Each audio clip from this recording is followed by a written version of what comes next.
Okay, thank you very much, Mario, for this nice introduction, and thank you all for coming. I hope you can hear me well. There's a lot of traffic at this time of the day around here, and also you may hear my dog around, so I am sorry for that.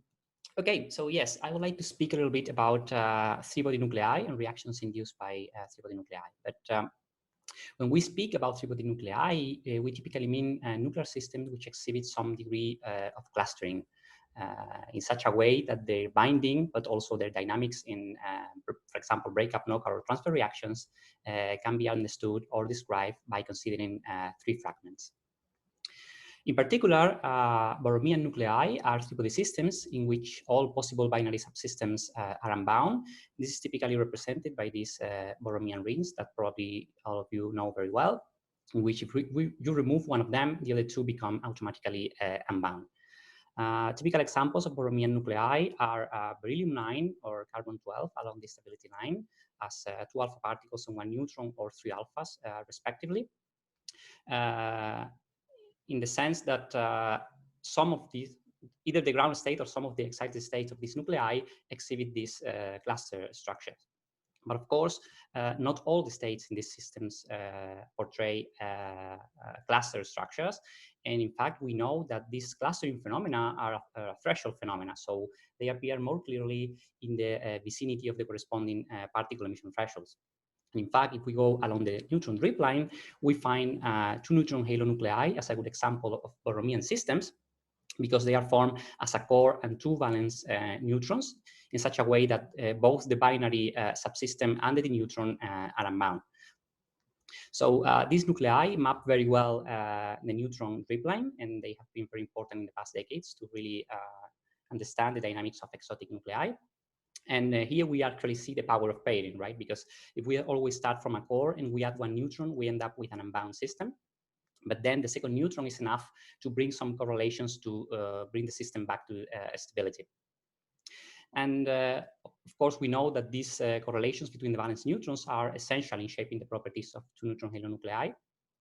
So it is natural to think that the evolution of these correlations beyond the drip lines may have important implications for the decay of the so-called 2 neutron emitters, such as beryllium-16 or boron-21. These are nuclei which are unbound with respect to the 2 neutron emission, but the sequential decay is not energetically favored because, again, the binary subsystem is less bound than the full three-body system. So there is some important three-body dynamics here. So today I would like to show you in this context how we can describe three-body nuclei, both structure and dynamics. So I will show you how I build bound and unbound states in this nuclei using the hyperspherical formalism. Then I will focus on the case of 2 neutron halo nuclei, but instead of talking about the standard or typical helium-6 or lithium-11, I will discuss possible 2 neutron halo formation in fluorine-29.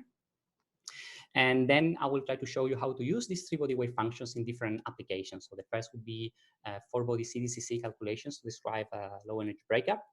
And then I will try to show you some results, some recent results on how to use these wave functions to describe the decay of unbound three-body resonances. So the theoretical formalism I use is the so-called hyperspherical harmonic framework. The starting point is always this set of Jacobi coordinates that you see in this figure, x and y. And from Jacobi coordinates, we can define the so-called hyperspherical coordinates with only a single radial variable, the so-called hyperradius, and 5 angles.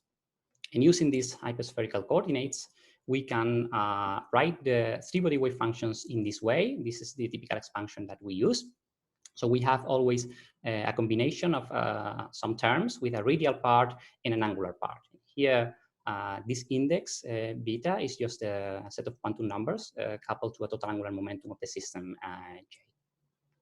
Now here in this set, K is the so-called hypermomentum. This is a very important quantum number in three-body systems because this angular part here is essentially a combination of hyperspherical harmonics. This is called hyperspherical harmonics, and these functions are the eigenstates of the so-called hypermomentum operator. So that's the reason for this quantum number.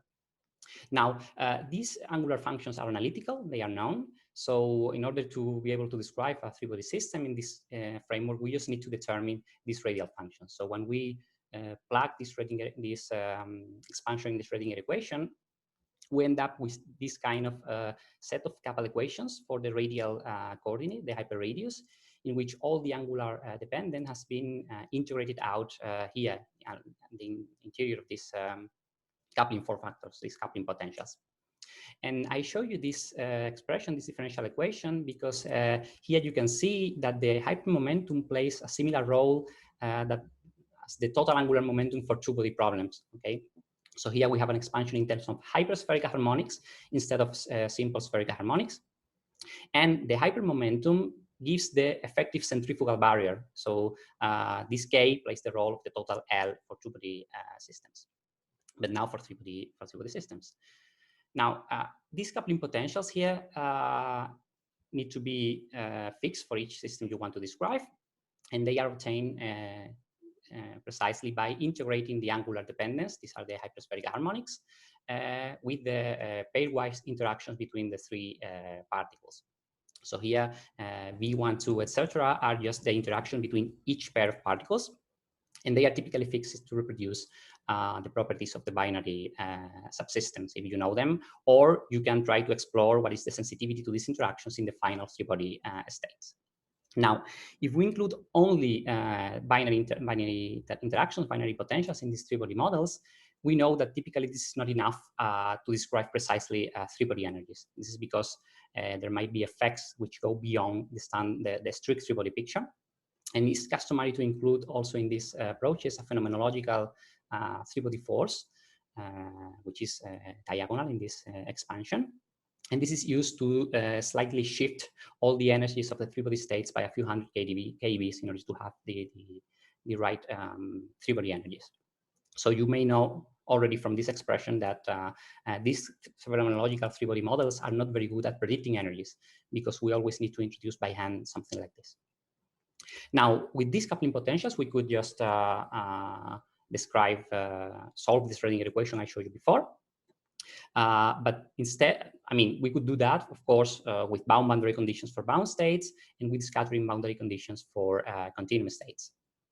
But instead, what I will show you today is how to replace this coupled set of equations by a single eigenvalue problem. And we use the so-called pseudo-state method. This consists in expanding the radial functions in a given basis. You can choose any basis of square interval functions. And what we do is we diagonalize the Hamiltonian in this basis, and we obtain these coefficients. So after this diagonalization, we will get some negative energy eigenstates, which are the bound states of the system. But we get also some positive energy eigenstates, which are called actually pseudostates. And these provide a discrete representation of the continuum. So these states are not actual continuum states, because they don't have the oscillatory behavior at large distances, but they give a representation of the continuum in the interior part. Yeah. So the only thing that's missing here is which basis do we use to diagonalize the Hamiltonian? And I come from the Seville group, so it is not surprising that I use the analytical transform harmonic oscillator, or THO basis. So this basis is built just by doing a transformation of the harmonic oscillator by imposing that the asymptotic behavior of these new states must be a simple exponential in the hyperradius instead of the standard Gaussian of the harmonic oscillator. And we do that because we expect that with an exponential asymptotic behavior, we will describe better any physical system. So in practice, we will need a smaller number of basis functions to achieve convergence. The transformation that we use is this one. It's an analytical expression and depends on two parameters. So these parameters control actually the radial extension of the basis. And here I show you an example. So you have here an harmonic oscillator function, typical Gaussian behavior. And then you have different THO functions with different values of the gamma parameters. And you see this controls how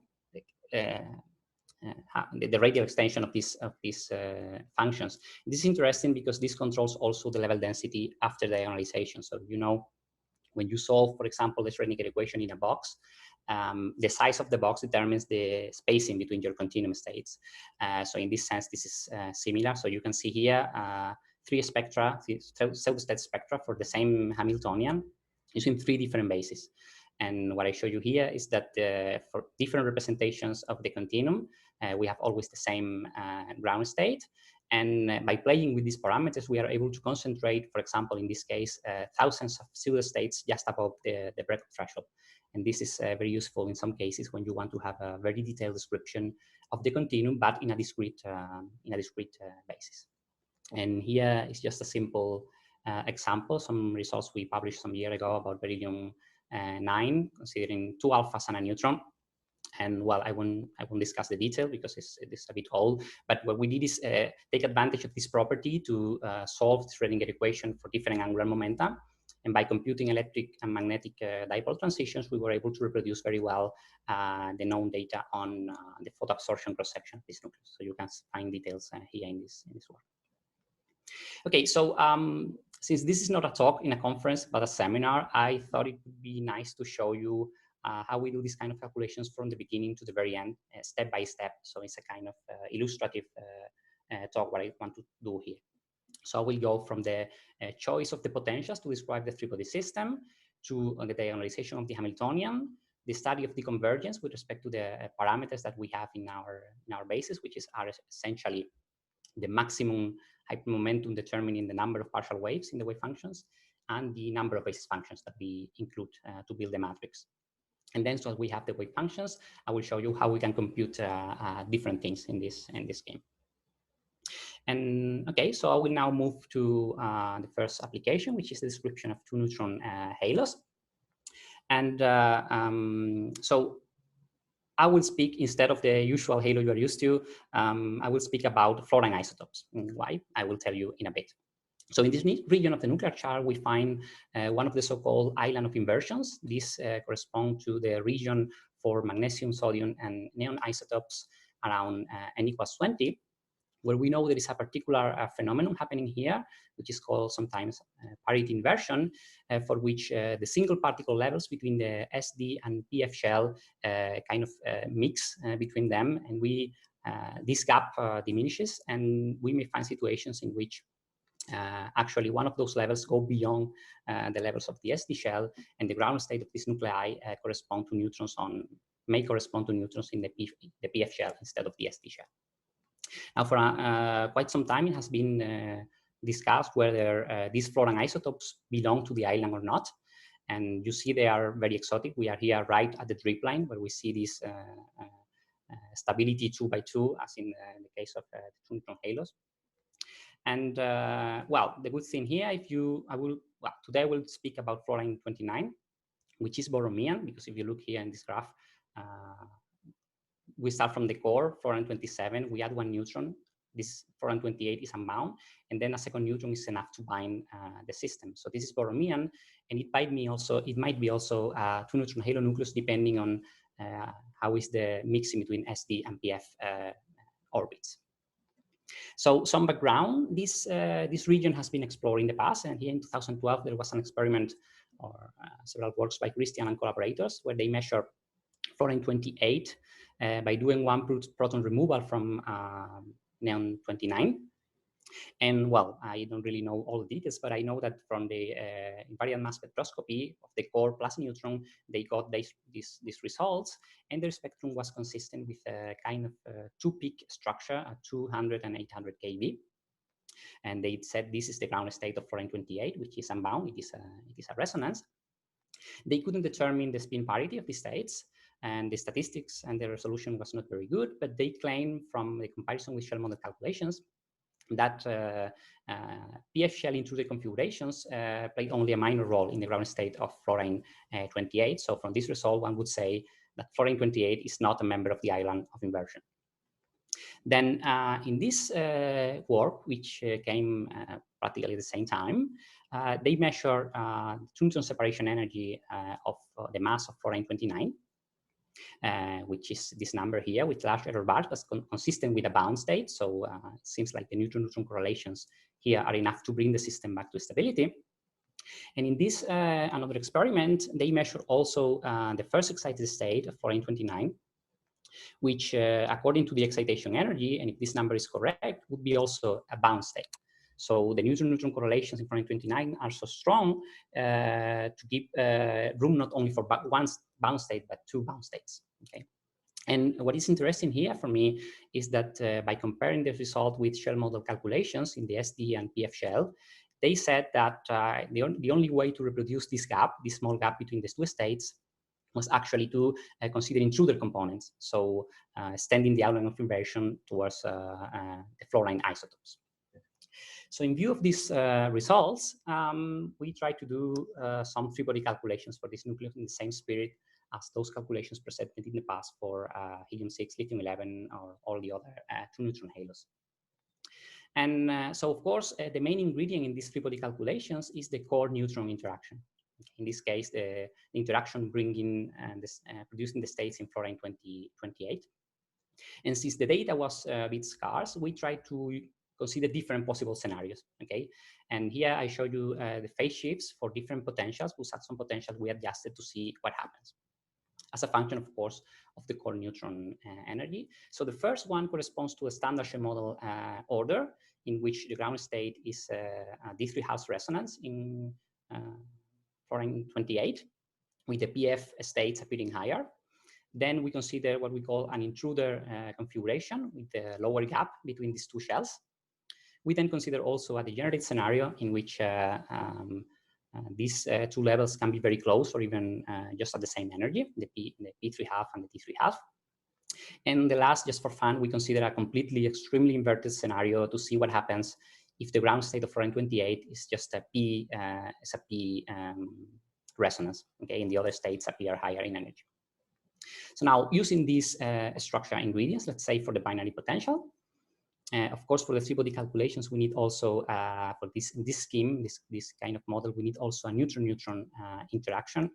And in this work and in many others, we've always used the GPT potential, which is a tensor neutron-neutron interaction, which describes quite nicely the free nucleon-nucleon scattering phase shifts up to 300 MeV.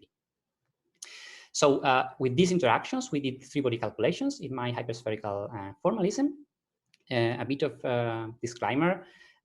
For simplicity in these calculations, we have ignored the spin of the core of the fluorine 27, and we have assumed it is inert. So our ground state for fluorine 29 will be a 0+ state artificially, okay, because consider only the degrees of freedom of the neutrons, only neutron orbits.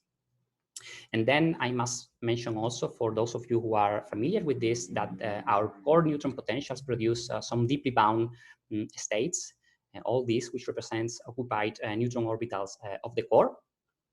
And we know that in these three-body calculations, we need to remove them somehow, because if we leave them there, this will give rise to spurious solutions in the three-body approach.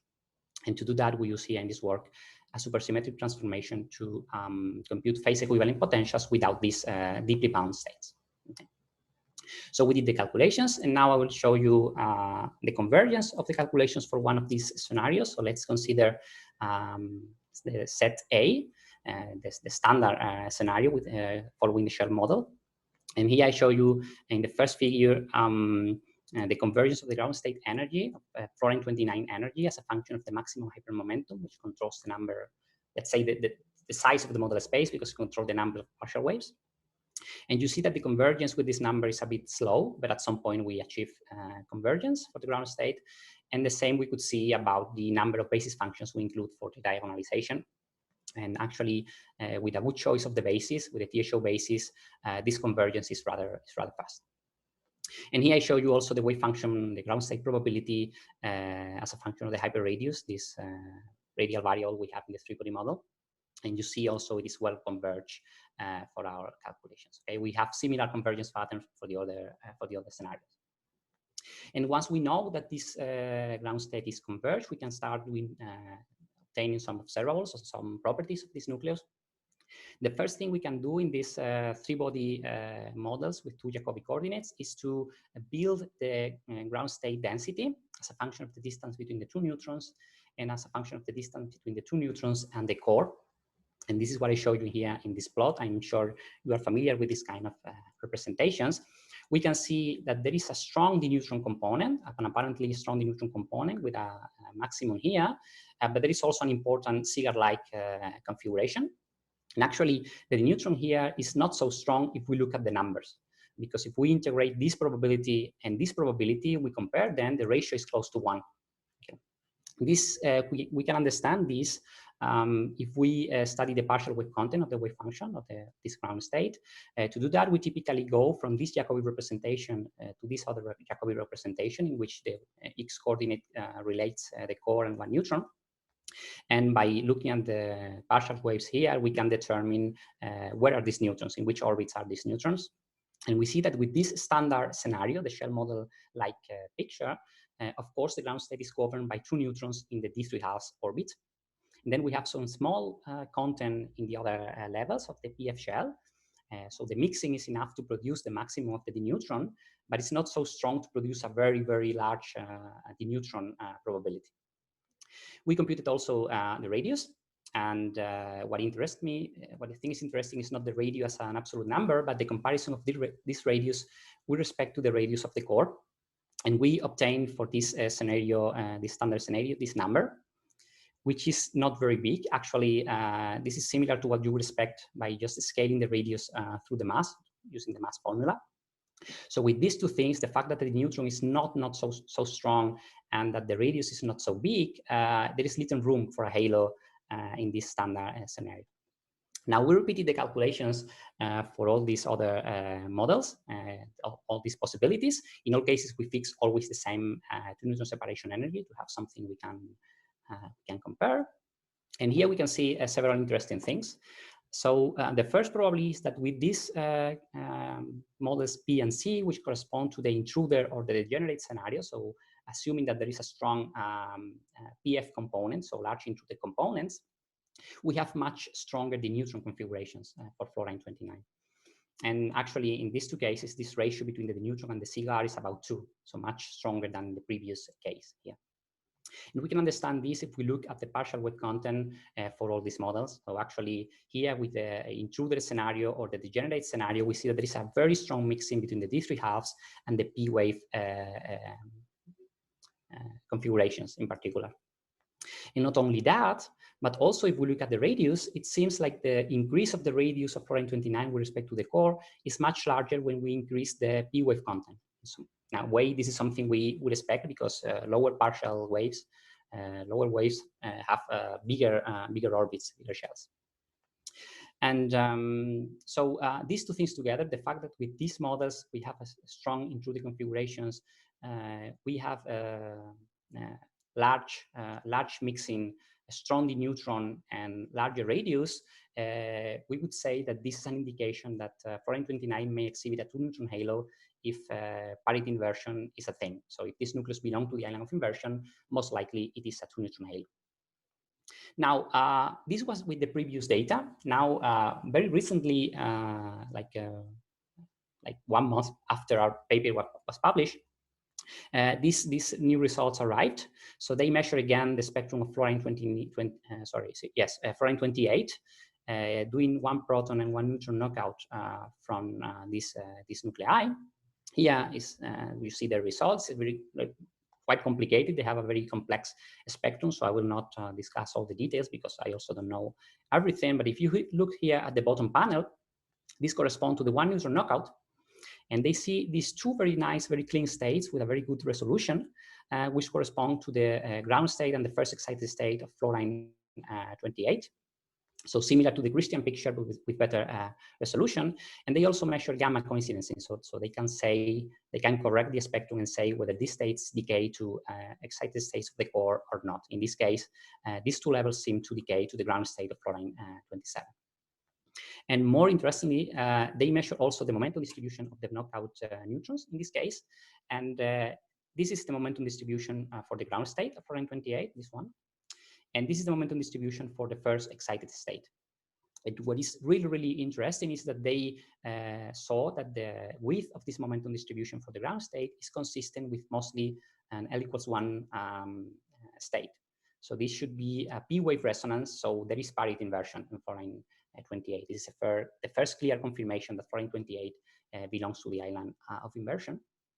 And since these 2 levels are kind of single particle in the sense that they are dominated by a single component and they decay to the ground state of fluorine 27, we use this information to refine our model. These are preliminary results, still unpublished. So we fitted a new model. We call it D flat because it is inverted, but not so strong as before. And we fixed these two states, these two resonances at the right position, the new experimental data. And these are the phase shifts in this case. So we repeated the calculations for this using this new information, which allows us to refine the model. And these are the results. So you see that now here to the right, this density distribution shows the strongest d neutron so far that we have. With all the models we have considered, this is the strongest d neutron in terms of the total probability it takes. And we can understand this by looking at these numbers. So here we see that if fluorine 28 looks like this, then our ground state of fluorine 29 has a dominant P wave configuration with a strong mixing with a D wave. And actually, we see also a seizable increase in the radius. So with this new information, we can say that most likely fluorine 29 is actually a 2-neutron halo. Now, of course, there should be an experimental confirmation for this by measuring fluorine 29. And there was a paper accepted quite recently in PRL, where they have measured interaction cross sections and they have determined the radius. And they say they have unveiled actually the 2-neutron halo in this nucleus. So it looks like our calculations go in the right direction. But we could also consider to see whether this nucleus is a halo, the low energy dipole response. We know that halo nuclei have an enhancement, show an enhancement of the dipole strength at energies just above the breakup threshold. This is one of the properties of halo nuclei. It has been used in the past to study halo system. Very recently, it appears also a nice paper by Caitlin on the halo nature of boron 19 by studying precisely this observable. And what we did is consider not only now the ground state, but also dipole excitations into the continuum. And we computed the B of E1 distribution that I showed you here to the right using our three-body states. So these, I think, are the first three-body calculations for the dipole response of this nucleus. And my results is this black line, which is very narrow. So it looks like a resonance state here, just above the breakup threshold. And with the blue line, I show you the cumulative integral. So this means that up to 6 MeV, we have about 1.6 E square Fermi square in this model, in this new model, which is a large number. So it's actually comparable to what we have seen for other halo nuclei. And what it is interesting is that if we consider instead of this model, the previous one, we follow the standard shell model, we see a reduction of this total strength by about 40 or 50%. So clearly, this would be a good probe to test the halo wave function experimentally, we think, because it's very sensitive to these properties. Now, as I said, we have here what it looks like a resonance. Actually, our three-body calculations in the continuum show a resonance state with this dominant configuration of 1 neutron in the P3 half and 1 in the T3 half. So it's clear that the E1 strength comes mostly from these two transitions. And of course, from this view of E1, we also computed for fun relativistic Coulomb excitation cross-section using the equivalent photo model, just to get a number of the cross-section that could be measured using this energy, which was the beam energy and the Riken experiment. So we estimate about 600 milliband cross-section, which should be able to be measured experimentally.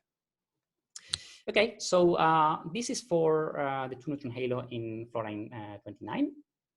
And this is one of the observables which can be proved, can be studied in high energy Coulomb dissociation experiments. But it's known also that low energy reactions close to the Coulomb barrier can be very useful to assess, to study this halo structure. It has been done in the past for beryllium-11, which is a 1-neutron halo, but also for helium-6, lithium-11, etc. So the thing is that to describe these processes at very low energies, the coupling to the continuum is an essential ingredient. So actually, we can really probe these continuum couplings in these reactions. But being slow reactions, low energy reactions, we need full coupled channels calculations to be able to describe them. Now here we can use the continuum discretized coupled channels calculation, the CDCC. Sorry. Which was originally devised to study deuteron breakup. But then it has been generalized for many different applications, from any two-body systems to two-body systems with core excitations, simultaneous excitation of projectile target, etc. So there are many different applications. Probably Pierre Descoubemont will speak about this in his seminar, I think, in a few weeks. So in particular, this has been extended to describe three-body projectiles, like two-neutron halos. And here in this work, they measured and they studied the elastic cross-section of lithium-11 on lead around the Coulomb barrier. And they observed that in order to describe this cross-section, they needed to include actually this continuum coupling. So you see that when you include only the ground state, calculations completely fail to reproduce the data, while if you include the continuum couplings, you are able to describe this strong reduction of the cross-section with respect to what you would expect. So the continuum, the CDCC is a bit complex formalism, but I will try to briefly introduce it. So here I will consider only projectile excitations. So I will consider the excitation of beryllium-9 on any Borromean system. And what we do is we write the total projectile plus target wave function in this way. And these are the so-called channel wave functions, which depend explicitly on the states of the projectile that we are coupling. So these are the states of the projectile. Now, when we insert this in the Schrödinger equation, we end up with the CDCC, the coupled channel equation, the CDCC equation, depending on some coupling potentials. And these coupling potentials are actually obtained by computing the matrix elements of the projectile target interaction between channel states, between channel wave functions. So here we include explicitly the states of the projectile. And once we solve this problem, we get these radial equations. We know and the full dependence of these wave functions, so we can compute everything. We can compute amplitudes, S-matrix cross-section, etc. These coupling potentials are typically expanded in multiples. This is done because in that way we can dissect the cross-section and see what is the contribution for monopole couplings, dipole couplings, quadrupole, etc. In the case of three-body projectiles, we have a four-body CDCC, which I have tried to illustrate here in this figure. So our coupling potentials are calculated by using optical potentials between each of these fragments and the target. And then the states of the projectile are just the states we obtain with the hyperspherical harmonic framework. Now, this can be obtained using two different approaches that I will not describe in detail. One of them is the binning method. So you compute the actual continuum states, and then you build bins, and for each bin you construct an average discretized continuum state in that bin. But since I presented to you the pseudo-state method today, what we do for these calculations is actually use the pseudo-state approach. So we obtain these states of the projectile by just diagonalizing the three-body Hamiltonian in a THO basis. So I will show you some cases. So we did calculations for beryllium-9 in the past. This is a stable nucleus, but it's weakly bound, and it has this very nice three-body character. And not only it is weakly bound, but also shows several low-lying resonances. So this is a very good nucleus for benchmark calculations to benchmark reaction methods. So we have to generate first the states of the projectile. So we solve for a structure path, let's say, for different angular momenta. We need to be sure that we describe not only the ground state, but also we have pseudo states which capture this resonant behavior. We need to make sure that our structure properties are more or less right. In particular, we need to make sure that we can describe the radius of this nucleus, because the elastic cross-section is very sensitive to the radius. And then the most complicated part is computing all these couplings. Okay, so once we have several hundreds or thousands of states, we need to compute all the possible couplings between them to all orders. Okay, this is computationally heavy, and you need to repeat it for each target and for each energy. So it's a very time-consuming process. But let's say that we know how to do that, and I will show you some results that we published some time ago. So this is beryllium-9 scattering on lead at energies around the barrier. And here to the left, I show you the elastic scattering cross-section relative to Rutherford as a function of the center of mass angle. And what I show you here first is that we do the calculations without including the continuum, so just the ground state. We have this strong Fresnel peak. But then when we start including continuous states with different couplings, this cross-section goes down at the Fresnel region, the interference region. So in particular, you can see that when we include up to dipole couplings, this is the strongest reduction. So actually, dipole couplings are the most important to really understand the dynamics of these processes. And here to the right, I show you the comparison of these final calculations with the experimental data. Of course, we need to include a coupling to the continuum to reduce this cross-section, otherwise we are not able to describe all this region. But you may also notice that we failed to reproduce the data in this region around the Coulomb barrier. And we don't really know why. So this is one of the things that were discussed on Tuesday in the seminar by Juan Pablo. This was also observed in other four-body calculations by Pierre Descoublemont using a different basis and slightly different potential. So it doesn't seem to be related with our particular choice. And what we think is that hopefully the simultaneous measurement of the breakup, so measuring also the alpha particles in coincidence, would help to understand why we are seeing this reduction in the calculation with respect to the data. Now, if we go below the barrier, we get also very nice results. So this energy is also on lead, but below the barrier, you see that the reduction of the cross-section when we include the coupling to breakup channels is also essential to describe the data. We have a much better agreement when we include all these continuum couplings, which is telling us that actually Coulomb breakup is an important process, because at these energies, nuclear breakup is small because we are below the barrier. So these couplings are essentially Coulomb effects. And here I show you also the breakup angular distribution, but this was not measured, so good luck with that. And then we did also a systematic study with different targets and at different energies around, below and above the barrier. And here I show you the results for 3 different targets, lead, tin, and aluminium below the Coulomb barrier, in which for all cases you can see that we get a much better agreement. Actually, we get a good agreement when we describe these reactions using the 4-body CDCC. I think this is quite remarkable because these reactions, these calculations are completely free from parameter fitting. So we are not fitting anything. We just have our structure model, our optical potentials which are fixed, and then we get automatically all these results. And well, these are some preliminary calculations we did recently on a much lighter target, on a proton target. And in this case, we have compared this with this data. We see a similar effect in the sense that the calculations without the coupling to the continuum completely fail to give the right order of magnitude, and we need to include these continuum couplings to at least be able to describe the order of magnitude. Of course, we have some differences here. I think it's related with the choice of the optical potentials, but in any case, this is preliminary. But I just want to show you that we can also compute reactions with lighter targets. Okay, so these were the results for beryllium-9, but of course there are other cases which could be interesting. And I didn't do, I want to do calculations for fluorine-29, and I actually started doing it, but I don't have any results that I can show you yet to really see what is the influence of this possible halo dynamics in the low energy scattering. Another system of interest would be neon-17.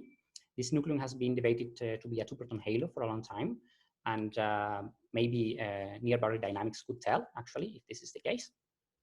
And then here I show you another system that we are working on, which is carbon-10, sorry. This is what we call a Brownian system. It's the extension of a Brownian system for 4 bodies or more. So this would be 2 alphas and 2 protons, in which any 2-body or 3-body subsystem is unbound. So far we cannot do 5-body calculations with 4-body projectiles. I don't know if in the future we will be able to do that, but what we have been doing so far is consider an effective 3-body model with a beryllium 8 core plus 2 protons. And well, we need to fix some ingredients that we are still testing, but these are some results compared with this very nice data collected by Roberto Linares and collaborator. This was done as an experiment on the cyclotron of Texas. And well, we see that this nucleus, although being deeply bound, it shows some continuum couplings. There's some effect here we see by comparing the full CDCC calculations with the ground state only. But in any case, this effect looks to be marginal. And we seem to be able to describe this reduction here of the cross-section, but so far we have been struggling to describe the data at backbar angles. So we are working not only in these four-body calculations, but also we are collaborating with other theoreticians. Jesus Lubian and collaborators are doing three-body CDCC calculations to study also other possible breakup channels that we don't have here, like beryllium 6 plus alpha, for example, that we don't have in the three-body model. And hopefully we will be able to publish this soon. Okay, and so, well, this was something that was discussed in the talks by Mario and Anna about the possibility of using these three-body wave functions also to study knockout reactions, but was discussed in other seminars, so I will skip the details until I will not tell anything unless you have some questions at the end. And I will use 5 minutes, if I may, to show you this last part, at least very briefly. So far I have spoken about weakly bound three-body nuclei, but when we go, we may go beyond the driblines to study these neutron-neutron correlations to see what happens when we go to fully unbound systems. And one good example is beryllium 16 as a beryllium 14 core plus two neutrons. This nucleus was measured at MSU a few years back. It was claimed to be the first ground state 2-neutron emitter. And they measured this three-body beryllium 14 neutron-neutron spectrum by doing a 1-proton removal from boron 17. And this spectrum is consistent with a single state with a very large width. This state cannot decay sequentially through beryllium 15 because it doesn't have enough energy. So it's a kind of Borromean nucleus in the continuum. So it may decay by emitting simultaneously these two neutrons as a correlated pair. And in fact, their conclusions were by studying the neutron-neutron coincidences in energy and angle, that this decay energy spectrum was consistent with what they call a deneutron decay. So a simultaneous emission of two neutrons like a quasi-bound pair. So there is new data for this reaction with better resolution. We have been involved in the study of this the new data, the interpretation of the new data. So I will show you some results. Before doing that, let me tell you that there has been quite a lot of theoretical attention to these two proton or two neutron emitters. There was a three-body calculation done by Amy Lovell, Filomena, and Ian a few years back. And they used the hyperspherical Haar matrix method to solve the true three-body continuum, so including the real asymptotics, not the pseudo-state method that I used. And well, they obtained these very nice phase shifts, three-body phase shifts that I show you here to the right. Their final results, let's say, are this dashed line here, which are consistent with a resonance at this energy and with this width from the phase shifts. And their three-body calculations showed a strong deneutron configuration. So they claim, they said that this is a good indication that this nucleus may decay by emitting simultaneously these two neutrons. I tried to do something similar using the pseudo-state representation. I will not discuss the details. You may find them in this paper. But what I did is using the so-called stabilization approach, which means that when we work in a pseudo-state basis, what we can do is to look for states which are stable under changes in the basis parameters. And well, this idea is very well known. It's a pretty old idea, but actually allows us to identify resonances without solving the true three-body continuum. And well, essentially, I got similar results in the sense that I could confirm this strong neutron configuration. But in this approach, I was not able to say anything about the decay because I don't have a width, I don't have energy distributions. I cannot say anything about the asymptotics using pseudostates. So recently, we proposed an alternative procedure to identify resonances in these three-body systems. So I will try to illustrate it very briefly. So we know that when we solve a three-body problem in a discrete basis, we get a series of pseudostates. This, for example, helium-6, 1 minus states and 2 plus states. We know that here helium-6 doesn't have a dipole resonance, but it has a very narrow 2 plus resonance. But by just solving this eigenvalue problem in a discrete basis, we don't have a clear picture of this resonance just by looking at the pseudostate spectrum. To do that, we would need to do other calculations like compute transitions between the ground state and the states, or to compute the radius of all these systems, all these states, to see which one corresponds to localized resonances. So what we propose is say, okay, now we have this discrete representation, this pseudo-state representation of the continuum. How can we classify these continuum states to separate resonant from non-resonant continuum? So we propose this operator that we call a resonance operator, which is essentially the potential. Our idea is that this operator should be able to separate resonant from non-resonant states, because resonances are very localized at short distances, so they have large eigenvalues of the potential. So they correspond to eigenstates of this operator with large negative eigenvalues. While non-resonant continuum states are very spatially spread, so they will have small eigenvalues here, this eigenvalue problem. So what we do is we diagonalize this operator in this basis, okay? By doing that, we get this result to the right. So you can see that for the 1 minus, where there is no dipole resonance, basically all continuum states are the same. They appear packed together with very small values of the eigenvalue. While for the 2 plus, we have at least one state which is clearly detached from the rest. And we claim that this is the 2 plus resonance in helium-6 in this case. Okay? And the good thing is that since we build these states as a combination of energy eigenstates, we can build energy distribution. So we can actually say from this formalism, what is the energy and what is the width of this state. So I think I'm over time, so I will skip this. We do this with a time-dependent approach. So we consider the amplitudes of our resonance and we compare them with the amplitude of an ideal Bragg-Wigner, which depends solely on the energy and the width. And by doing that, well, we minimize this quantity, this difference between these two objects, and we extract the energy and the width. Okay, that's the general idea. Numerically, it's a bit more complicated, but that's the idea. And for beryllium-16, which is the case we wanted to describe, these are our results. So I have this very nice convergence pattern for the 0 plus ground state resonance as a function of the hypermomentum. We claim this is the ground state resonance of beryllium-16 in our approach. And by using this formalism with the amplitudes, we were able to extract a width of 0.16 MeV using the same Hamiltonian, the same potentials they use in the work by Amy and Filomena. So I think these results are consistent with the full three-body continuum calculation. So we were very happy about this. And not only we did the calculations for the 0 plus, we did also predictions for these continuum states for 1 minus and 2 plus total angular momentum. And we see that for the 1 minus, it looks like there is no resonance in beryllium-16, like we see in helium-6.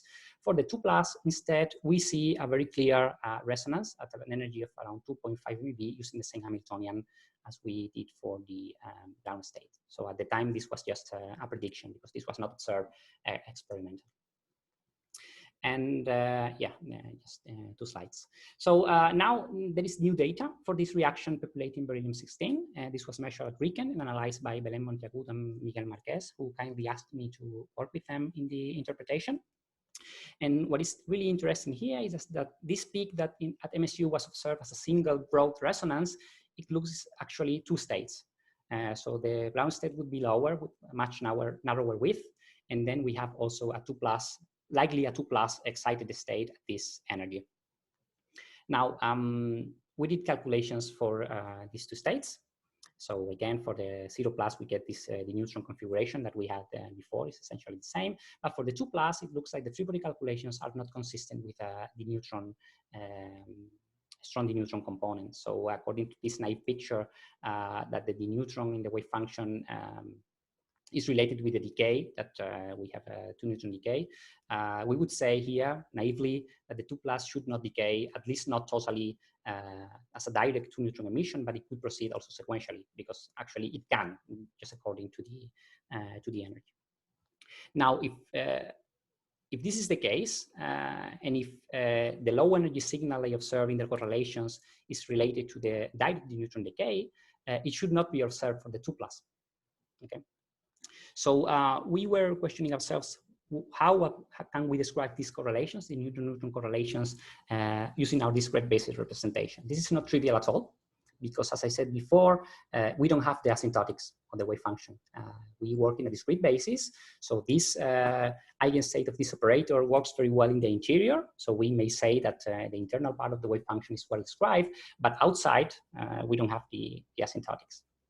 So we have been developing a new method to be able to bridge from this discrete representation to the final asymptotic neutron-neutron correlations. And I knew I wouldn't have time to show you, and actually I'm already over time.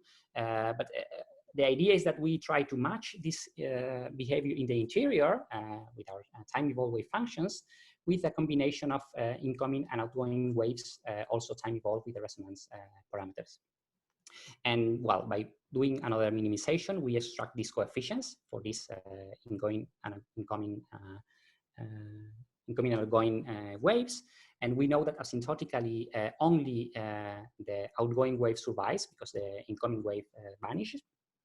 And from these numerical asymptotics, we can extract the relative energy distributions. This is still in progress, but we'll show you some results without going through the technical details. So these are the new experimental data for the neutron-neutron correlations in energy for the 0+ and the 2+. In this line are our calculations already passed through the experimental simulation. So here they already took into account the experimental resolution. And here, if we focus first on the ground state, you can see that there is indeed an enhancement of this relative energy spectrum at low neutron-neutron energies. And we are able to describe this in our three-body model, which is very, very nice. We are not doing perfectly, but of course, the model is not perfect. We, for example, have an inert core, we don't have core excitation, etc. So I think we can be more than happy. And this would be in the direction of these d-neutron correlations shaping this, this enhancement here at low energies. But when we look at the 2+, the situation is not so clear, and we need some work to really understand what's going on here. So if you look only at the data, you may see that for this nucleus, which apparently doesn't have a strong neutron component, this neutron-neutron correlation, this relative energy spectrum, is even much more narrow. It's even narrower than the 0+.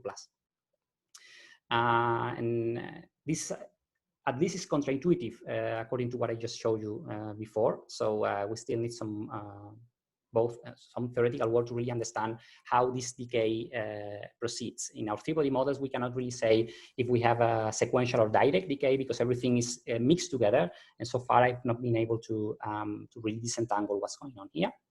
But from our calculations, these preliminary calculations, we have a nice description of this narrower peak. Although we have some problem here, this might have to do with the fact that our width is quite small compared to the data, but that's it's just a guess. The reason why this is narrower in the calculations, I think, is clear for us.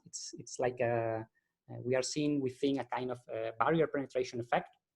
So for the 2+, the effective centrifugal barrier is larger because in this expansion, the k = 0 term doesn't appear for the 2+.